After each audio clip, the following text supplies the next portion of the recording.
Good morning. We're looking at the 23rd of February, and I'm just doing a little update on some things that I think people might be interested in. First of all, this is just because I got up too early. I didn't want to do my hair. Okay, so you're going through what I'm going through. What happens? One of the things that they're going to do is they're going to give you prednisone. Prednisone is going to make you, first of all, it's going to make you hungry, and it's weird. It's almost a ravenous kind of thing. So you'll be. I like to buy flats of blueberries, and I'll eat a whole flat of blueberries, just like that. I will eat 3 or 4 candy bars, just like that, whether you're hungry or not. It's kind of, it's ravenous, is what it is.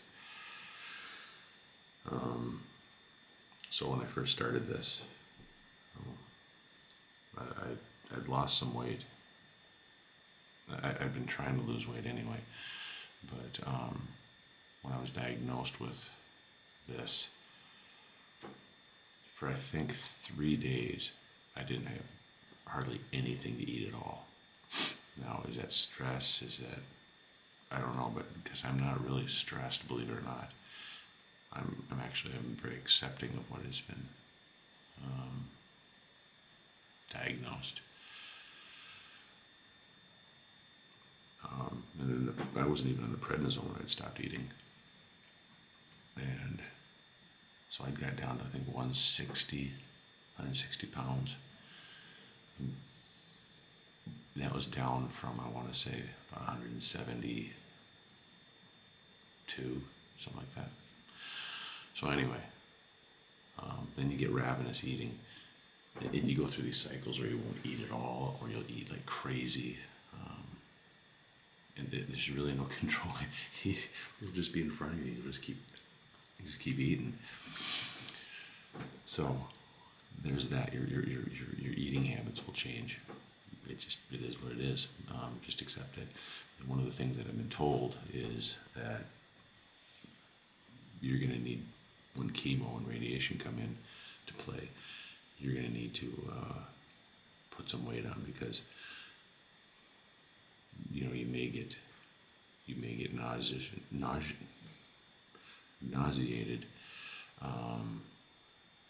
maybe tired. There may be other contributing factors as to whether you'll eat or not. So when I get these urges to eat and eat crap, I'm fine with that. I'm eating it because I'm not sure what's ahead. That's probably something else I should say. I'm diagnosed with this. Ultimately, it's going to be a death sentence, but there's really no timeline. One of the first things that was told to me by a nurse, a doctor, I should say, was that this is a 6-month policy, which was kind of a kick to the groin. But then later on in the same conversation, this doctor said that she has seen people go 10 to 15 years with this. So I thought that was a little abrupt to say 6 months and then go ahead and say 10, 15 years.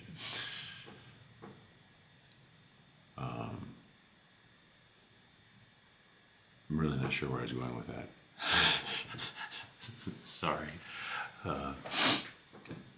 I'll go back here.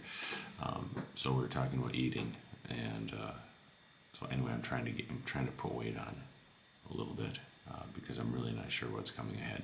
And that's another one of my philosophies, is I don't really know what's ahead of me. I don't really care, to be 100% honest with you. My saying has been, lay the tracks and I'll just drive the train. And that's all I really want to do, is I just want to get busy. I want to get fighting, and I don't really care what my odds are, because odds change.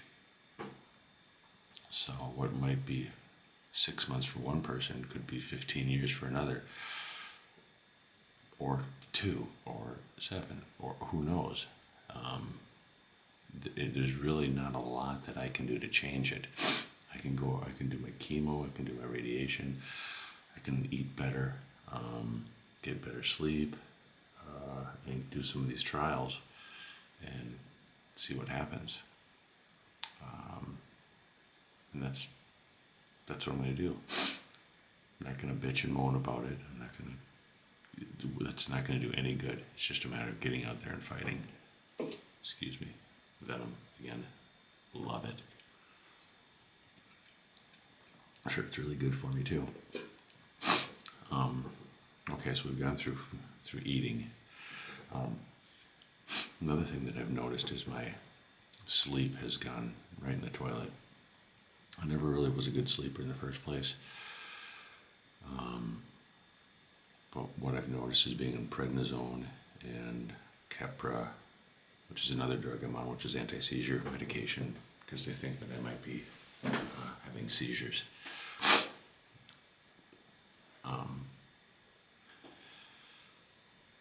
Maybe I should explain why.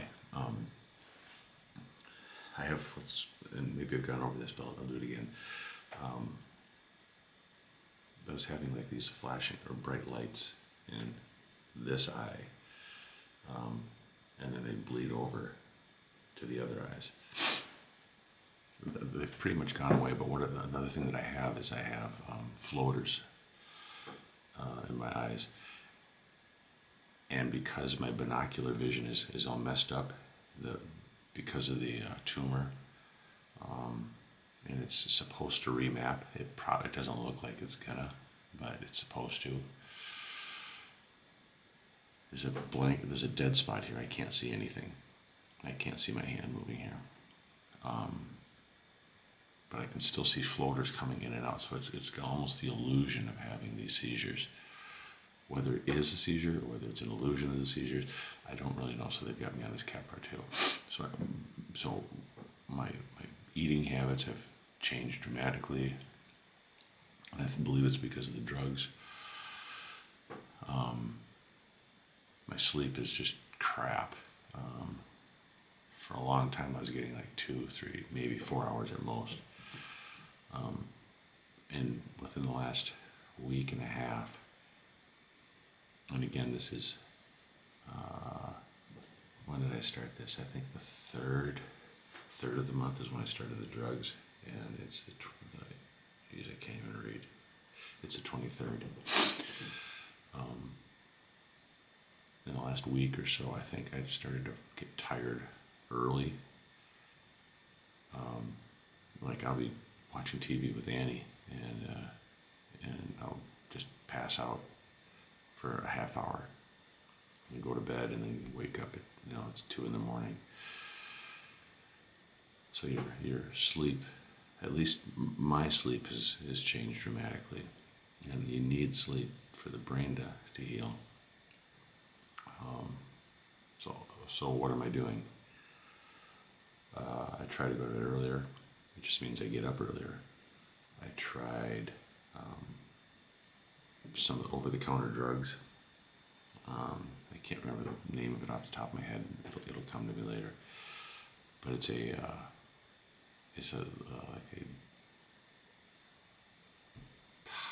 I can't remember the name of it. Anyway, it'll come to me later. What else have I tried? I've tried melatonin. Kind of works, but it gets me to sleep, but doesn't keep me to sleep. Maybe I'm not taking enough. But so there's that. I've taken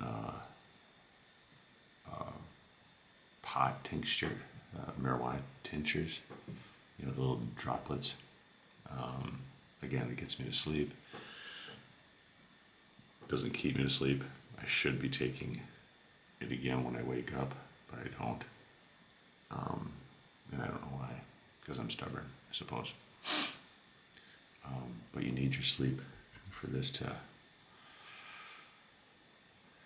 to heal. If this doesn't heal properly and they start going through radiation and chemo, you could get an infection. There's some side effects from that, which will set back your recovery, set back your radiation and chemo. And one of the first things they told me when I got this damn thing was that it doubles every 10 days. And that's just burned in my head. So every day that I don't get treatment, I can just see in my mind's eye this little bastard growing. And the bigger it gets, I assume the harder it is to control. So I'm chomping at the bit trying to get this thing done. So, okay, so we were talking about side effects and everything. So sleep is messed up. Your eating habits change dramatically. I have noticed a little bit of irritability. Now, I'm not sure how much of that is because I've got terminal cancer. I don't know if it's terminal. Yeah, it's terminal. It'll take my life. It's just a matter of when, I suppose. So I'm sure that's part of it.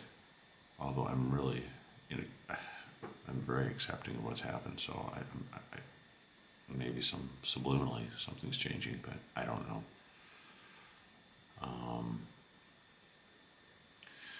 Another thing that I've noticed that's I think maybe an unhealthy side effect is the fact that I read people really well.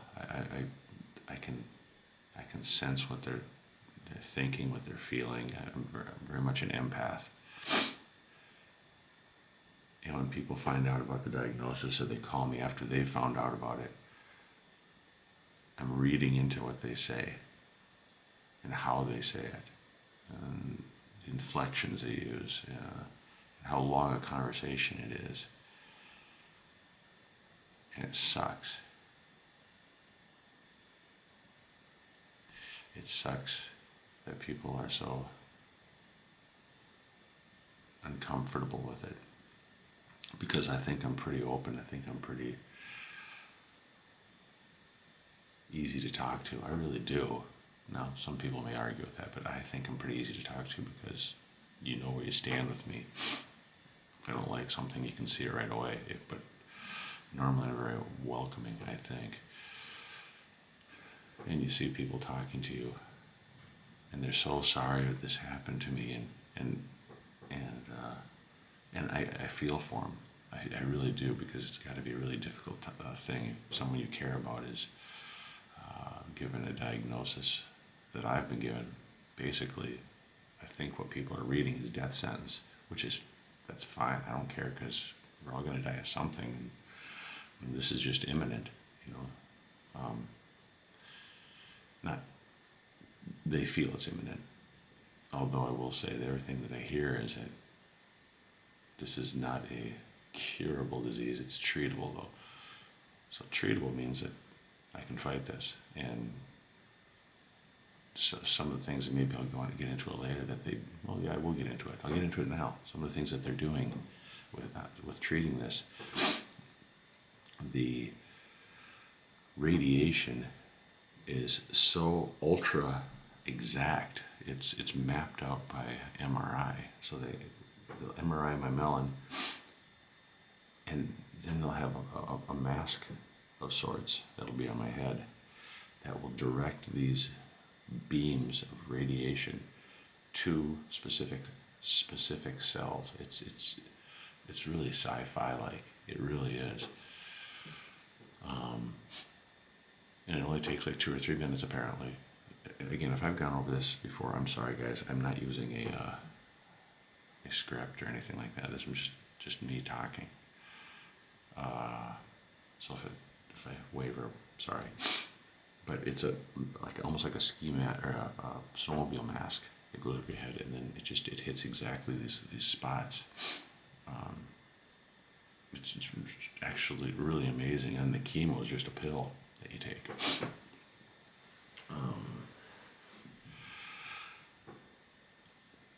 So I'm hopeful. I really am. I'm very hopeful that this will prolong my life. I really have no idea how long. If I can get 2 years, I think I'm pretty happy. Really, it gives me time to tie up loose ends and let people kind of get used to the fact that I'm not going to be around. And that's ultimately all I really care about is everybody else. I don't really. Anybody who's known me has known I don't want to live forever. I don't want to live. I've even said I don't want to live past 70 because I don't want to diminish my ability or what I've been able to do my whole life, and I don't want to be crippled. I don't want to be invalid. I don't want. And here this thing has happened to me, and it's changed who I am and how I am, good and bad ways. So let's go back to side effects and such like that. What has happened?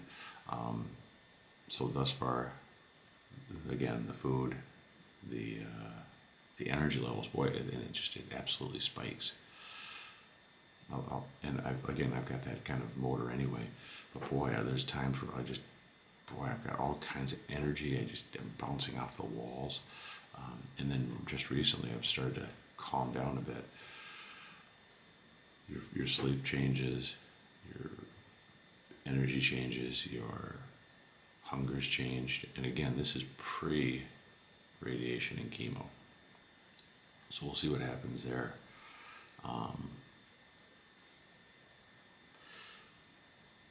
And I'm bouncing around a bit, sorry about that, but one of the things I would definitely say is you gotta have patience with people.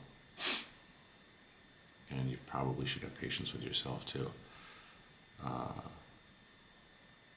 People don't know how to react to this, and again, as I said, I absolutely feel bad for them. It would be really difficult. I try to put myself in their shoes, but how do you end conversations? All right, well, see you later. Is that something that you say, or do you just? What I tell people is I go, I thank them for calling. I really appreciate them, and I've been telling everybody I love them. And anybody who knows me knows that I don't throw that word around. But I think that I really do love everybody because they all add something different to my life. They've made me who I am. Everybody has, to some degree, they've had a say in what I've become. And I really don't think I'm a bad person. I think I'm actually a pretty decent person. I care about people. I think I've turned out okay. I'm happy with who I've become. Parents and wife have had the most influence in me, obviously. And my empathy comes almost straight from my mom. And my goofy humor comes from my mom.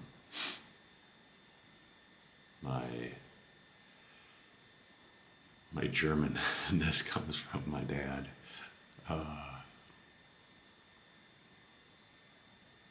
And Annie just is everything. Everything everybody else has laid out, she just reinforces. She's the best. Okay, I keep going way off topic, don't I? That's why you have a script. That's why everybody else has a script. Back to side effects. Is there anything else? Not that I can think of.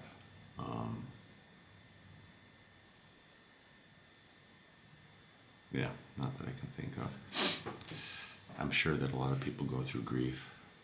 I could see where they would. But I just choose to take the happy road. Because I truly think it's a blessing. I truly think it's a blessing that this has happened to me. I don't want to die, but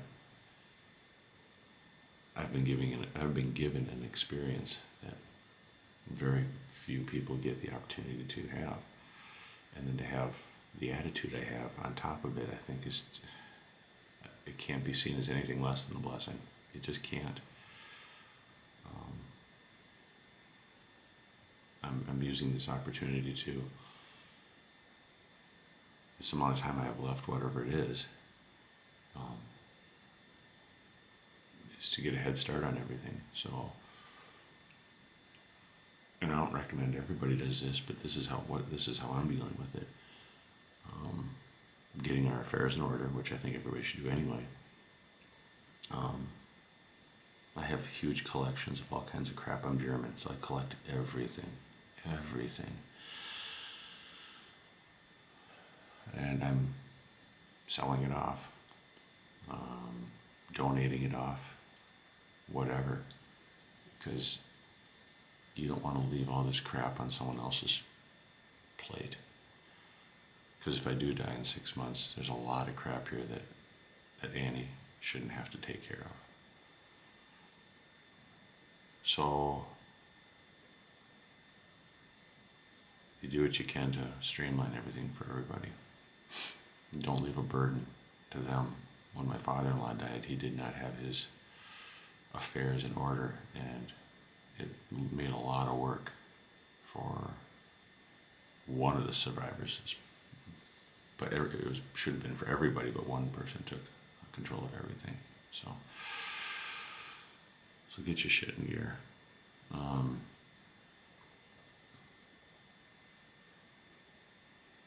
We paid off our bills like 3 months in advance. Excuse me. Just get your stuff in order, and worry about the survivors. Don't worry about yourself. What good is that going to do? Worry about the survivors. Worry about the people you care about. That's the most important thing. So, what's next? So, I've got meetings with the University of Minnesota. I've got meetings with the Mayo Clinic. That's in the next week. I'm getting fitted for the ski mask for the radiation. Getting blood drawn, getting all this stuff. There's a lot of stuff going on in the next 2 days that is basically just prepping me for my treatments and for a trial. Have I got into trials? I don't know. We're going to go over it again. That it's daunting. I've been blessed that my age and my health is such that I'm a prime candidate for all these trials, which you think is a great deal. And it is, but the downside is, how do you know what to choose?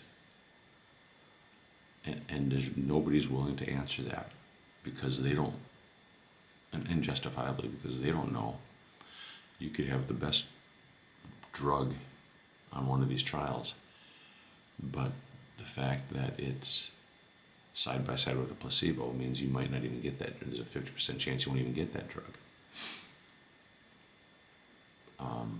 And nobody wants to say, well, go for that and then find out that you're getting a placebo, because they think they'd feel really guilty. And they shouldn't feel guilty, because somebody has to go through the trials and take a placebo. Otherwise, it doesn't. You're not helping anybody. We have to stop being selfish. We have to just say, well, and that's what I've decided with these trials is I'm just going to take the one that is furthest along, phase 2 or 3. If I get a placebo, I do, but it's for the betterment of everybody. That somebody has to take it. Somebody has to go through that. For the betterment of everybody. It's just somebody has to do it. If it's me, it's me. I don't. Do I want to take a placebo? No, but it's only fair, and that's kind of how I live my life. It's got to be fair, and I think that's the fair thing to do. So, and I'm not sure which one the University of Minnesota, or excuse me, Mayo is going to offer me, and I'll find that out later today. But you also have to make sure you take into consideration not only the trial and how far along it is, but who's offering it. And I've been blessed to have many different high-name, high-profile medical institutions offer assistance. So Mayo, Cleveland Clinic, University of Minnesota, Alana. Again, I'm blessed to be living here because the proximity to all these fantastic institutions is just amazing. And the fact that I won't have to drive far for any of these. I mean, the worst I'd have to drive is like an hour and a half. And I think a lot of people would be really ecstatic to be that close to one of these institutions. Excuse me. So that's today. Now I get MRIs done, I get blood drawn, and get used to blood draws. And don't worry about the needles. It's just something you have to go through. Don't worry about the MRIs. It's just something you have to go through. It sucks, but it is what it is. So that's today and tomorrow. Then I think we're going to go to our cabin, maybe, and decompress a little bit before it all kicks in. So I probably won't be giving you any more updates until, well, maybe I'll get one after I go through the VU and the Mayo and see what they say.